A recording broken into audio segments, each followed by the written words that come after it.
اگر تو مصطفیٰ کریم کا کلمہ پڑھتی ہے تو میں بھی اسی نبی کی ماننے والی ہوں۔ کہا بات کیا ہے، میرا کیوں ہے سارا؟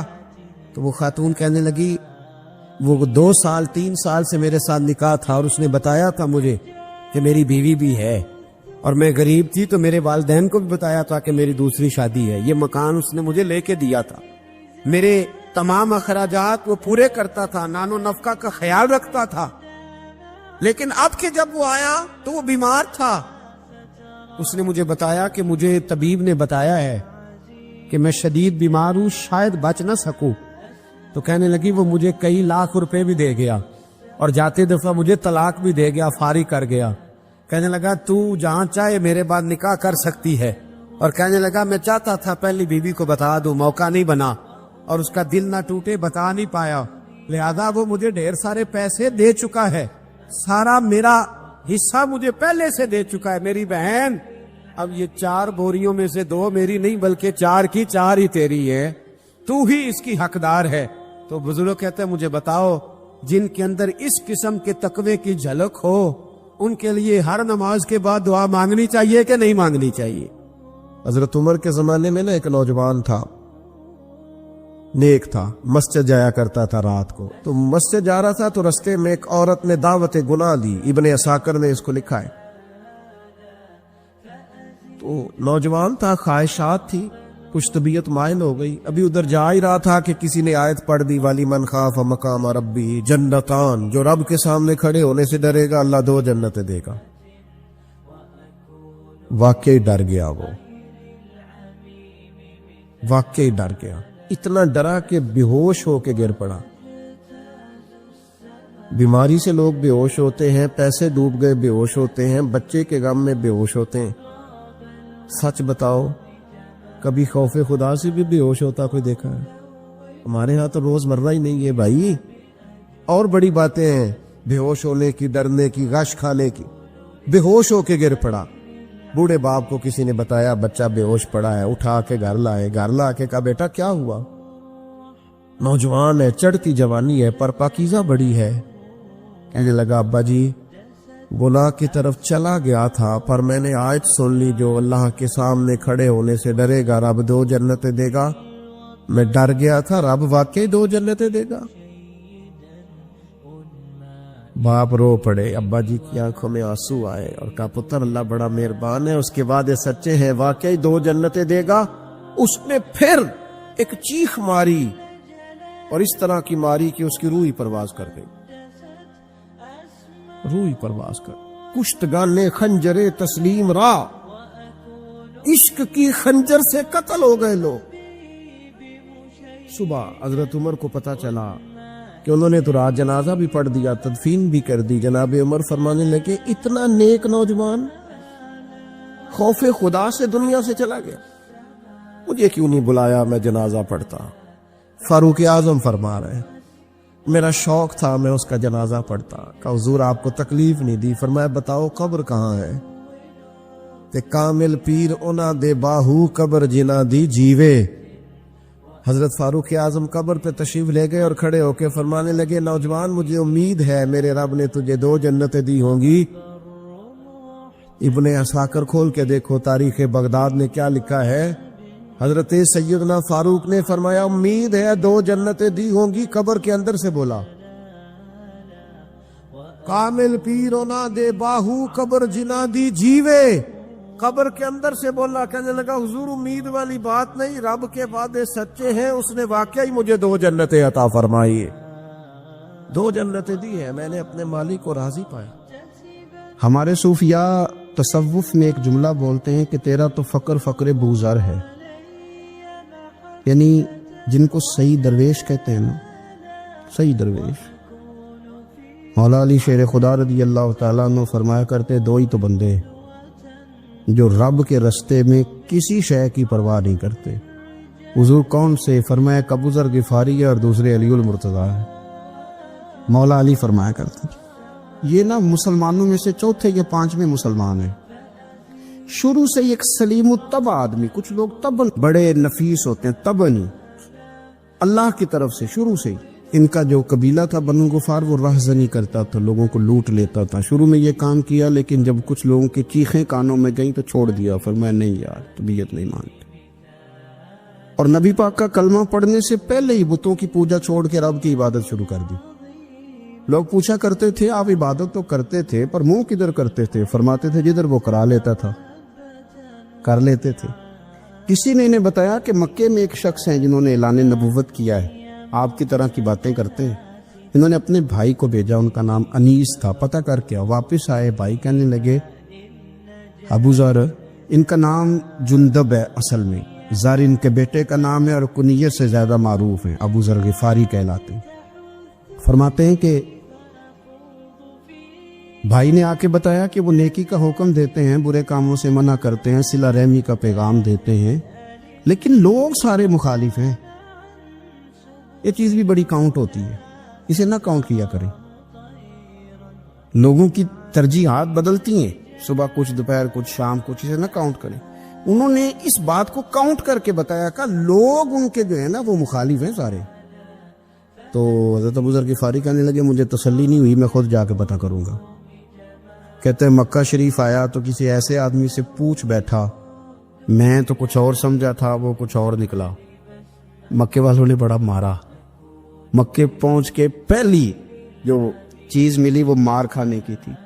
اب میں ڈرتے کسی سے پوچھتا ہی نہ، بھوک بھی بڑی تھی، رہنے کو جگہ نہیں تھی، حرم شریف میں لیٹا رہتا تھا. میرے نصیب دیکھو، مجھے ایک شخص نے آ کے ہلایا، کہنے لگے اگر مناسب سمجھے تو میں آپ کو دیکھ رہا ہوں کافی دیر سے، آپ کوئی پردیسی ہیں، آپ کا اپنا مہمان نہ بنا لوں.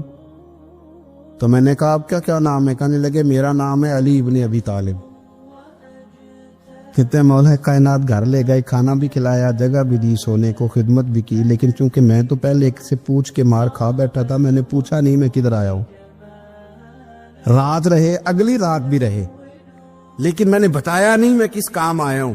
حضرت ابو ذر غفاری رضی اللہ تعالیٰ عنہ کہتے ہیں خود ہی مولا علی نے پوچھا بتا سکتے ہو کیسے آئے ہو؟ میں نے کہا راز رکھ لو گے. فرمایا بڑا کشادہ سینہ دیا رب نے مجھے. تو بات تو کر، کہنے لگے یار میں تو محمد مصطفیٰ کی زیارت کرنے آئے صلی اللہ تعالی علیہ وسلم. یہ بے نیاز لوگوں میں سے ہیں حضرت سیدنا ابو ذر غفاری. میں حضور کی زیارت کے لیے. حضرت علی کہنے لگے سویرے لے چلوں گا. انسان بزدل نہیں ہوتا، ہر انسان بزدل نہیں ہوتا، اور بلا وجہ ٹکراؤ کی پالیسی بنا لینا یہ بھی سیانے لوگوں کا کام نہیں. حکمت کے تقاضوں کے مطابق چلنا یہ بھی دلیر لوگوں کا ہی کام ہوتا ہے. حضرت مولا علی کہنے لگے صبح لے کے چلوں گا پر حالات ٹھیک نہیں. شرارتی لوگ ہر جگہ ہوتے ہیں، اگر کوئی شرارتیوں کا ٹولہ ملا نا جو کھڑا ہوگا جاسوسی کرنے کے لیے کہ حضور کی طرف کون کون جا رہا ہے، تو میں نیچے جھکوں گا جوتے کا تسمہ ٹھیک کرنے کے لیے. لیکن آپ نے نہیں کھڑے ہونا، آپ نے چلتے رہنا ہے تاکہ کسی کو شک نہ ہو. کہتے اس ترتیب سے حضرت علی مجھے لے کے گئے. میں حضور کی بارگاہ میں پہنچا. مولا علی کہتے ہیں بڑے بڑے لوگ سوال کرتے تھے پر یہ شروع سے سلیم الطبع تھے، مجھے کہہ لینے دینا. انہوں نے ماننا ہوتا ہے وہ لمبے سوال کرتے ہی نہیں. مان جو لیا تو لمبے سوالوں کی ضرورت ہی کوئی نہیں. کہتے ہیں لوگ بڑے بڑے سوال کرتے تھے پر ابو ذر نے 2-3 باتیں پوچھی اور آگے جا کے کہنے لگے حضور ہاتھ بڑھائیں مجھے کلمہ پڑھائیں.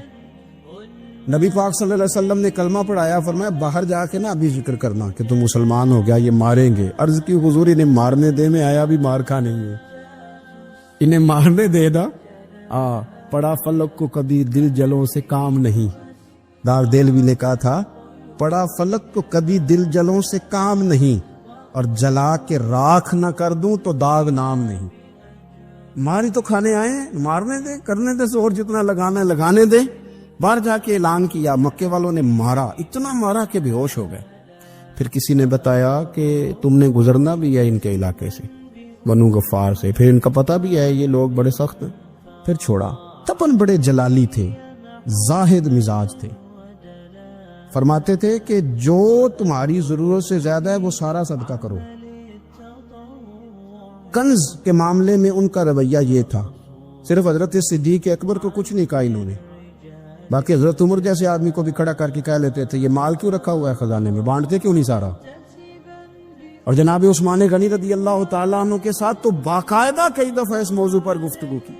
وہ کہتے تھے کہ جب اللہ کہتے ہیں قرآن میں کہ مال دولت جمع نہیں کرنی، تو وہ جو لوگ تھے وہ بھی بڑی شانوں والے تھے. وہ کہتے تھے کہ اللہ نے جب زکوٰۃ فرض کی تو مال جمع ہوتا ہے تو زکوٰۃ فرض ہوتی ہے نا. جب فطرانے کا کہا تو مال ہوتا ہے تو فطرانہ آتا ہے نا. تو آپ جو کہہ رہے ہیں وہ ٹھیک ہے، پر آپ اعلیٰ بات کر رہے ہیں تقوی کی، سارا بانٹو. تو حضرت ابو ذر غفاری کہتے تھے چلو ٹھیک ہے تمہاری بھی بات مان لیتا، پر یہ بتاؤ مدینے والے کا اپنا طریقہ کیا ہے؟ کہ بھئی حضور کا طریقہ تو وہی ہے جو آپ بتا رہے ہیں. تو فرمانے لگے پھر اس رستے نہ چلے جو رستہ مدینے والے رسول کا ہے. اور حضور سے، نبی پاک سے عشق کرتے بڑا کھل کے. یہ صحابہ صفہ میں سے تھے. کلمے پڑھنے کے بعد چونکہ طبیعت جلالی تھی تو حضور نے بھیج دیا، فرمایا واپس جاؤ اپنے قبیلے میں تبلیغ کرو. واپس گئے، بھائی کو مسلمان کیا، والدہ کو مسلمان کیا، قبیلہ سارا مسلمان کیا، وہیں رہے. ہجرت مدینہ کے بعد آئے تبوک کے موقع کے قریب، اور حضور نے صحابہ صفہ میں رکھ لیا. نوکری کرتے مدینے والے رسول کی، دلیر آدمی تھے، بڑا قبیلہ تھا، پر ڈیوٹی کرتے، ڈیوٹی خدمت کرتے. ایک بیٹا تھا زار اس کا نام تھا، اس کی ڈیوٹی لگائی تم نے میرے نبی پاک کے اونٹ چرانے. ڈاکو آئے تو صاحبزادہ اونٹوں کی، اونٹنیوں کی حفاظت کرتے شہید ہو گیا. اور یہ انوکھا بندہ ہے جس نے شرط لگائی تھی کہ میں نے کالی سیاہ رنگ کی عورت سے شادی کرنی. انوکھا بندہ ہے. ایک بیٹی تھی، ایک بیٹا، بیٹا شہید ہو گیا. بیوی سے کہا تم نے نبی پاک کے گھر میں خدمت کرنی ہے، حضور کے گھر والوں، اور میں نبی پاک کی نوکری کروں گا. حضور کی خدمت کرتے، ہر وقت خدمت میں رہتے. اور حضور جب آتے نا، صحابہ صفہ میں یہ شامل تھے جو لوگ دین سیکھتے. حضور جب آتے تو سب سے پہلے آ کے حضرت ابو ذر غفاری کا پوچھتے، بلائیں. اور جب بات کرتے حضور تو بار بار ان کو مخاطب کر کے بات کرتے.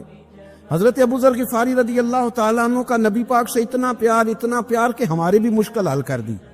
ابو داؤد شریف میں موجود ہے. ایک دن کہنے لگا یا رسول اللہ صلی اللہ علیہ وسلم، اگر کوئی بندہ کسی سے پیار بڑا ہی کرے پر اس جیسے عمل نہ کر سکے، کوشش کرے کرنا. لوگ ہمیں کہتے ہیں نا کہ پیار بڑا، عمل بھی تو کرو نا. بھی کرنا چاہیے، پر انسان ہے نا، غلطی بھی تو ہو ہی جاتی ہے. اب ہم عمل نہیں کر سکتے تو تم ہمیں پیار بھی نہیں کرنے دو گے؟ مہربانی کرو، پیار تو کرنے دو نا. حضرت ابو ذر غفاری نے کہا، ابو داؤد شریف میں موجود ہے، یا رسول اللہ صلی اللہ تعالی علیہ وآلہ وسلم، حضور پیار بڑا کرے پر ان جیسے عمل نہ کرے تو حکم کیا ہے؟ تو حضور نے فرمایا پیار سچا کرے، اللہ قیامت کے دن جس سے محبت کرے گا نا اس کے ساتھ ہی دونوں کو اکٹھا فرما دے گا. تو حضرت ابو ذر نے فوراً کہا، حضور پھر مجھے آپ سے بھی بڑا پیار ہے، رب سے بھی بڑا پیار ہے. فرمایا فکر نہ کرنا، جنت میں اکٹھے ہی جائیں گے. اتنی محبت رسول پاک کی ذات کے ساتھ. حضور کی نوکری کرنا. ایک دن خدمت کرتے کرتے سو گئے. حضور مسجد میں آئے پتہ کرنے کہ ابو ذر آرام کر رہا ہے. یہ بھی مزہ ہوتا ہے، خیال رکھنا اپنے درویشوں کا، کیا کھایا، کیا پیا، کہاں سوئے. حضور رات کو آئے، یہ سوئے ہوئے. فرماتے ہیں حضور نے میرا انگوٹھا ہلایا، میں اٹھ کے بیٹھ گیا، حضور بھی میرے پاس بیٹھ گئے. اور میں ابو ذر بڑا پیار کرتے ہو، سونے آپ کو پتہ ہی ہے. کہ یار تو بڑی نوکری کرتا ہے، ایک دن وہ بھی آئے گا جس دن تجھے میری مسجد اور میرے شہر سے جانا پڑے گا، پھر کیا کرو گے؟ تو عرض کی حضور کسی کی طاقت ہے مجھے آپ کے شہر سے نکالے؟ میں تلوار نکال لوں گا. نبی پاک نے فرمایا تلوار نہ نکالنا، جہاں تمہیں بھیجا جائے چپ کر کے چلے جانا. حضور کب تک؟ فرمایا جب تک اللہ تیری اور میری ملاقات نہیں کرا دیتا، یعنی وصال تک.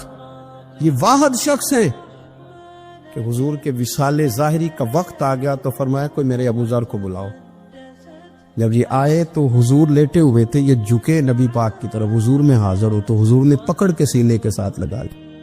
میرے رسول پاک صلی اللہ علیہ وسلم کی خدمت میں ایک دفعہ عرض کرنے لگے، حضور مجھے صوبے کا گورنر بنا دے. تو نبی پاک نے فرمایا ابو ذر میں عہدے پسند نہیں کرتا، تو تمہیں بھی میں کہتا ہوں عہدہ نہ لینا، تمہیں بھی کہتا ہوں عہدہ نہ لینا. فرمایا ابو ذر میں جو چیز اپنے لیے پسند کروں گا تمہیں بھی اسی کا مشورہ دوں گا. تم بندے اچھے ہو پر یہ کام تمہارے بس کا نہیں ہے. بڑے زاہد آدمی. میرے رسول کریم صلی اللہ تعالی علیہ وآلہ وسلم نے ان کے بارے میں فرمایا جس طرح نبیوں میں حضرت عیسیٰ علیہ السلام ہوئے. حضرت عیسیٰ دیکھیں نا، انبیاء میں اللہ تعالیٰ نے ہر قسم کی عظمت نبیوں کو دی. جناب سلیمان علیہ السلام کا تو تخت بھی ہوا میں اڑتا تھا، جن تک تابع دار تھے. اور نبیوں میں حضرت عیسیٰ بھی ہیں جن کے پاس گھر بھی کوئی نہیں، شادی بھی کوئی نہیں کی، اینٹ سرانے رکھ کے تکیہ بناتے. ایک ان کے پاس کنگھی تھی اور ایک پیالہ تھا. دیکھیں جو بندہ نیک ہو نا وہ بھی نیک ہیں, اللہ کے نبی ہیں. آپ اپنا تقوی مسلط نہیں کریں گے, جو وہ کر رہے ہیں وہ بھی مخلص ہو کے کر رہے ہیں. حکومتیں جو چلانی ہیں تو وہ کس نے چلانی ہے؟ اگر نیک بندے نہیں آئیں گے تو غلط لوگ آئیں گے, قوموں پہ ظلم کریں, وہ بھی اپنی جگہ ٹھیک ہے. لیکن یہ جو کر رہے ہیں یہ بات بھی اپنی جگہ بالکل ٹھیک ہے. ہم پتہ کیا کرتے ہیں, ہم چیزوں کو مسلط کرتے ہیں, ایک دوسرے پر مسلط نہیں کرے چیزوں کو. آپ جو کر سکتے ہیں, جو رستہ آپ کو صحیح لگتا ہے اختیار کر لیں. یہی تو ہمارے دین کا حسن ہے, یہ سارے رستے واضح کر کے ہمیں دکھاتا ہے. حضرت عیسیٰ علیہ السلام نے ایک دن دیکھا کہ ایک بندہ نا انگلیوں کے ساتھ اپنے بال سیدھے کر رہا ہے, تو آپ نے فرمایا یار کنگھی کے بغیر بھی کام چل سکتا ہے.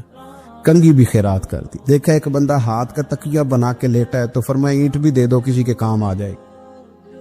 ایک دن دیکھا کہ ایک بندہ نا یوں چلو میں پانی پی رہا ہے, فرمایا پیالہ بھی رہنے دو, اس کے بغیر بھی کام چل ہی جاتا ہے. جناب عیسیٰ کا یہ زہد تھا. میرے نبی پاک علیہ السلام نے فرمایا جس نے جناب عیسیٰ کا زہد دیکھنا ہو وہ میرے ابو ذر غفاری کو دیکھے. ان کو دیکھے, یہ دنیا میں جناب عیسیٰ کے زہد کے مطابق چلتے پھرتے ہیں. ساری زندگی دولت کو, مال کو پسند نہیں کیا. جہاں رہتے تھے ایک گورنر صاحب نے 300 دینار تحفے میں بھیجے. تو ایک ہوتا ہے نا بندہ کہتا نہیں نہیں ضرورت نہیں.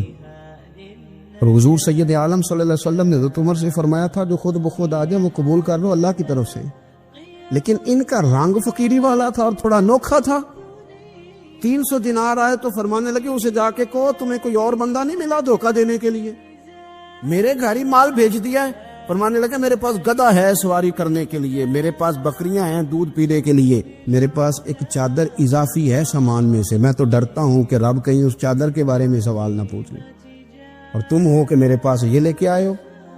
حضرت عثمان غنی کے پاس جا کے کہا کرتے کتنا لوگوں کے پاس پیسہ آ گیا ہے, ہر بندے کے گھر میں مال ہے, یہ کیا ہو رہا ہے, لوگوں سے کہیں خرچ کریں غریبوں پہ. عثمان غنی فرمانے لگے تمہیں تو خوش ہونا چاہیے کہ میرے دور میں لوگ خوشحال ہو گئے.